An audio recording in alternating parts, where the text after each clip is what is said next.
Is Shedeur Sanders the starter for Cleveland halfway through next year? Yeah, I was not big on Shedeur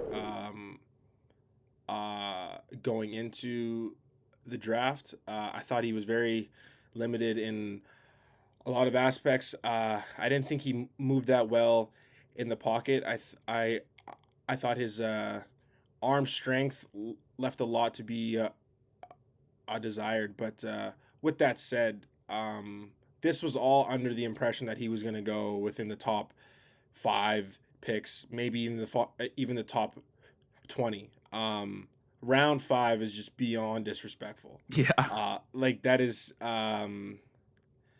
we're obviously not going to go too political, but there are definitely reasons that are beyond football. We obviously don't know how he held himself in the meetings, but this was simply not just a football move. Because if you just were to remove his name, remove who his father is, the stats that he put up at Colorado was enough to at least warrant a second round, maybe even late first round, especially Yeah. when you start going out and trading up for guys like Jackson Dart. Now, like you're picking guys like Dylan Gabriel, and it's like now we're just getting disrespectful. I'm not even a Shedeur fan, but this whole process has made me into one. I think now you are going to get a player that has a chip on his shoulder, and he is going to be out there with a point to prove. Lucky for him, his competition is literally garbage cans. He has Joe Flacco, he sucks. Deshaun Watson probably will never play a game in Cleveland again. You have Kenny Pickett, way too small of hands. He sucks. And then ironically, have Dylan Gabriel. So I think this is his job to lose. And I think if Shedeur is to come into Cleveland with a clear head on his shoulder, he's driven. There's no reason why he's not the starting quarterback throughout, I would say, week 4 or 5. I think they're going to roll with the veteran at first. So I think that's going to be Joe Flacco.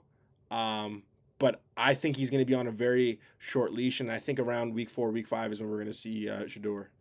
I agree. I agree, man. I mean, the draft fall was just absolutely unprecedented for Shedeur Sanders. And I can't comment on what was said in the pre-draft meetings because obviously I wasn't there, you weren't there, we don't know.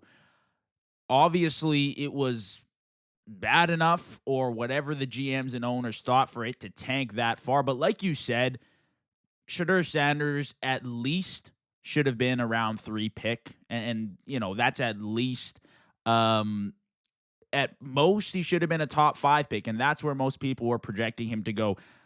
I think he goes into Cleveland, and maybe this was good for him. You know, he obviously had a ton of confidence coming into the draft and spoke about it, and his draft position didn't really reflect that. Maybe this is a good reset for Shedeur Sanders to come into Cleveland now, compete, and show us what he's really got. And I kind of agree with you, Deshaun. I wasn't really jumping off my seat to draft Shedeur Sanders if I was a QB needy team this year, but I was thinking second round. If he's still there, why would you not take him? When the Saints took Tyler Shuck, I just knew NFL owners and GMs are Yeah, sending a message for whatever absolutely. reason to Shedeur. Because Yeah. at that point, the alarm bell starts going off. It's not even a question of talent anymore. You can't even argue. Jackson Dart, maybe you can say, okay, maybe the Giants thought that maybe they like Jackson Dart more. That's fine. I understand because Jackson Dart was a borderline first, second round pick. But Tyler Shuck, Dylan Gabriel, all these guys going over Shedeur, you start scratching your head. And for me, it was like, okay, these guys are sending a message to Shedeur. That's the only way I could describe it because I've never seen such an incredible fall in draft capital like Shedeur Sanders. Yeah, I've see, never, and it's never happened in history. I no, can't even recall a time.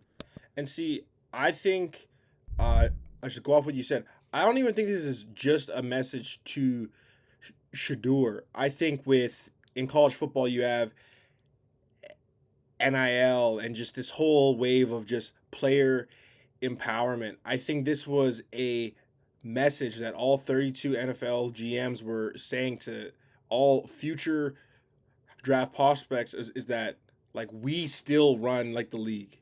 And if you are not going to fit into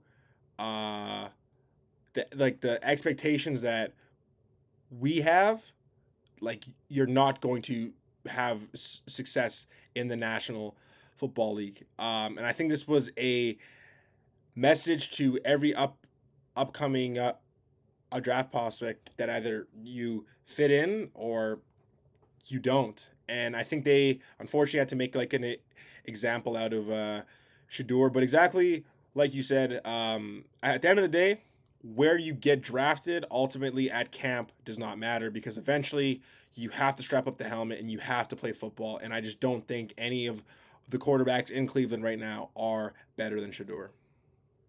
Yeah, and to touch on that really quickly, Deshaun, before we pivot to the Giants, I think that's also very true in college football right now with the young quarterback over there in Tennessee who Yeah, they exactly. obviously passed up on, right? I think college, they're trying to maintain what's made them so great, and they don't want it to be the NFL, maybe with this whole NIL deal. I support it. These guys want to get the bag. That's cool. I understand because nothing's guaranteed at the NFL level, but I agree with you. This was definitely a message of some sort, maybe in that aspect, in Shadeur's character aspect, whatever it was to Shedeur and maybe all of college football to say, yeah, exactly like you said, we run this ship still.